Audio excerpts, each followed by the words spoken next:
In the early days, when we did service to the rural areas, the people there only had what we brought with us. Healthcare sources that would come to the villages.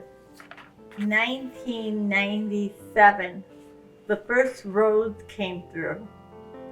And when the roads came through, life became significantly better for the people. The roads gave access to young teachers and young nurses and young doctors who could come out to serve the people in those areas.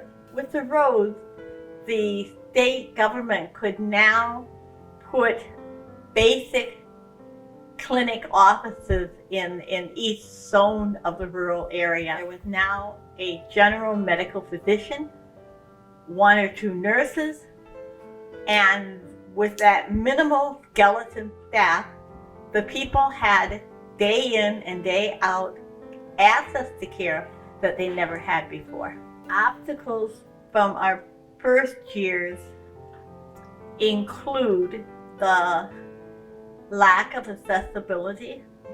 If a person was ill, there was often not money to take them to the hospital in the city, or there was not money to pay for their services they could receive in the city, or it was difficult for a family, if a child was sick, for the mother to go into the city and leave the rest of the family without her presence. Health insurance does cover all well baby care, which they can receive in their clinics.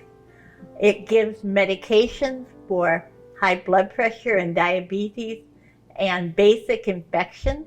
So that is just like a light year of improvement in medical care. The poor handmaids realize the need for families who come to the hospital to have a place to stay. People who lack access to health care in any country have the same basic needs. So the dignity of those persons, again, crosses all borders. So it doesn't matter where you encounter persons who are poor.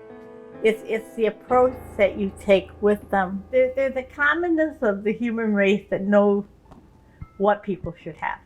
Once you walk with people who you realize with the talents that they have, could they live with their families in the United States, they'd be living so much more comfortably.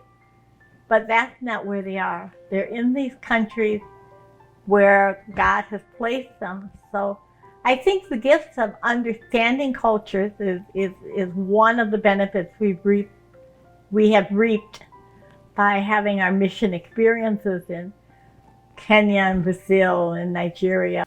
You know, we're all born where God wants us to be born. And it takes a big step to leave that comfort zone and go to something else. But once we do that, the intellectual enrichment of understanding the human race and the humility we have to realize we don't understand so much of international politics, but the compassion we have for the people that are suffering because they weren't born in Indiana.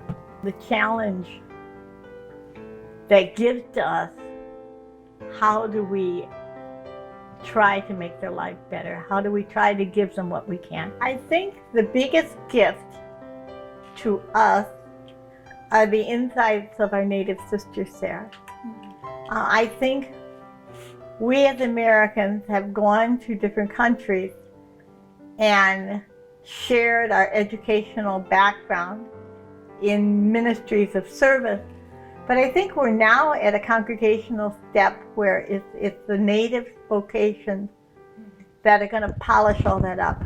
I mean, they can take what we started and build it in a much more effective cultural way that would be impossible for us.